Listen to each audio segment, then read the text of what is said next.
Hi, Adrian Ian Valerio! Ito na ang iyong name logo. Ito nga po pala yung 10 first comments na free logo na pinost ko. So, nag-start muna ako dito. Ilagay yung kabuang name niya. Ayan.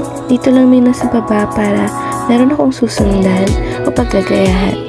So, start ako sa letter D at naghanap ako ng font dito na bagay dun sa design na ginawa ko. Well, simple lang naman. Pero, ayan, kaso, itong font na to, itong Risha na font or Koldiak, ayan, binura ko lang yung lagpas na yan. Yung dito banda sa may left side.